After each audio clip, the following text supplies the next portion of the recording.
Doctor Jess Britton could see record-breaking heatwave. We all know this now. Over the next couple of days, temperatures could reach 35 degrees in some parts of the country. And with the Met Office extending its danger to life warning until next Tuesday, Dr Ellie is here to help us all stay safe in the warm weather. Good morning. Hey, Ellie. Lovely to see you. How's it going? So I'm assuming hydration has to be the key. Water, water, water. Absolutely. All of these things where we don't feel very well from the hot weather, heat stroke, heat exhaustion, even sunburn, it's all about keeping hydrated, absolutely. Small sips, I guess. That's what I do. Right, well, the trick is... No, I always drink when I'm working or sitting at a computer, so I just get sort of totally used to it. If you are waiting to drink until you're thirsty, you're already dehydrated. That's what you need to remember. So we need to be drinking all the time. So people talk about having the 2 litres. In fact, if you're not feeling thirsty and you're going for a wee regularly, you're fine. OK, you're hydrated. You're hydrated. Once you're thirsty, you're already So are you hydrated. at 2 litres? We should be doing the 2 litres or just...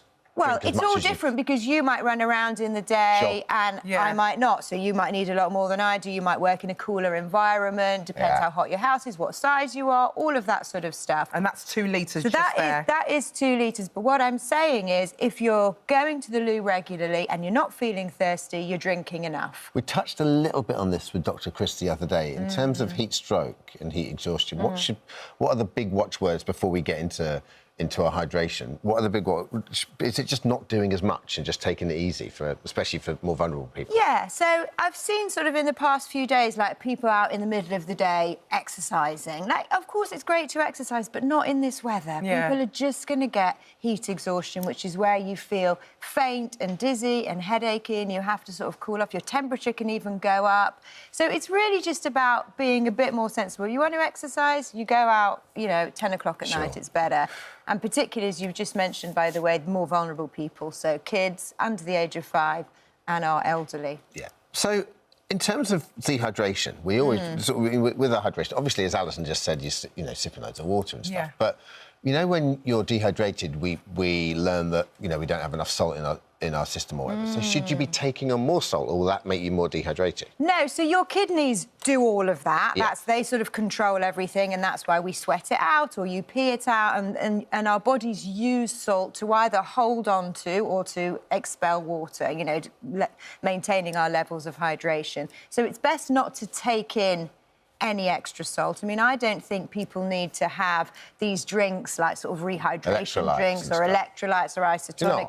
You can actually drink anything, and to be honest, particularly for children, if you've got a kid who prefers to have apple juice, you know, as long as they're drinking, actually it's fine. And the same with elderly people. We're often a little bit afraid of having tea and coffee because we know that actually it does actually make you pass water. But if that's what somebody elderly actually wants to drink, actually that's better. Yeah. Can we go through a few of the signs of dehydration so that everyone knows? Absolutely. Well, can we talk about urine first? Well, let's talk about urine. So your urine. Subject we all want no, to it's chat about. not actually. So Finally. This is the demonstration. This is apple juice, and if your urine looks like apple juice, you're dehydrated. This is too dark. So if your urine is dark and strong-smelling, that is dehydrated. This is white wine. So this is what we should be aiming for, straw-coloured urine. You're going more than 4 or 5 times a day, you're not dehydrated. If your urine looks like this guy, the apple juice on the right... Yeah. What do you need to... Do you need to just drink a lot of water immediately? Like, how do you... Yeah, well, you don't need to do it immediately, but over the next couple of hours, and actually you have to really do that over the next couple of days to maintain and keep up your levels of hydration. While you're eating, while you're sitting down, while you're working, you don't have to be somebody who's holding a bottle all the time walking around, but as long as you're getting through those, you know, 8 or 10 glasses a day and aiming for the white wine. I want to do white wine all the time. We all need to be weeing First more one in the morning, wine. I want white wine. Absolutely. Do you know what I mean? Times to stay out of the sun. Would you say between 11 and 3? Yeah, so we know that the sun obviously is highest between 11 and 3. That's when we've got the most UV. So that's the rays coming down from the sun that causes sunburn, raises your risk of skin cancers, more likely to cause heat stroke and heat exhaustion. So 11 till 3, keep out of the sun. And what about the alcohol? Because everyone's going to be... So we've got a nice weekend coming up. Everyone, you know, we want to have a couple of drinks in the garden or whatever. So which is cool. So what should people be doing to compensate that? Yeah, so I think that's fine to have a drink, obviously, but I think it's a good idea to do one for one. So, you know, glass of wine, glass of water, pint of beer, glass of water. You know, so just sort of doing it, you know, sort of one for one to really keep up. Because people will really notice if they're hungover or if they've had a lot to drink, they will feel so dehydrated, much more than normal at the moment. Yeah. Brilliant. OK, what about if someone faints? Because that's happening quite a lot lately, isn't it? What do we do?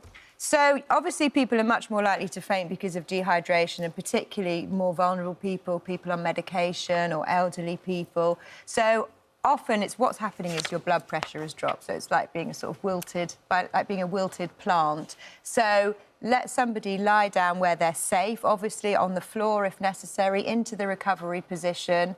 And if you do actually think they've lost consciousness, of course, call 999. But if somebody faints, lie down, recovery position, which is on the left side, like that. And they should come to. And cool them down. So all of these things are really, you know, sort of sense, really. If somebody's got heat stroke or heat exhaustion or has fainted, you want to get them inside, you want to get them on the floor in case they do feel faint, and you just want to start to cool somebody down. You can dab their skin with sort of wet towels, just to sort of keep them cool, take off if they've got lots and lots of clothing on, and just keep them cool. And once they do come round, start to encourage them to drink. Lovely. Thanks, Dr. Ellie. So reassuring. Really reassuring. Thank you so much. Thanks, Ellie.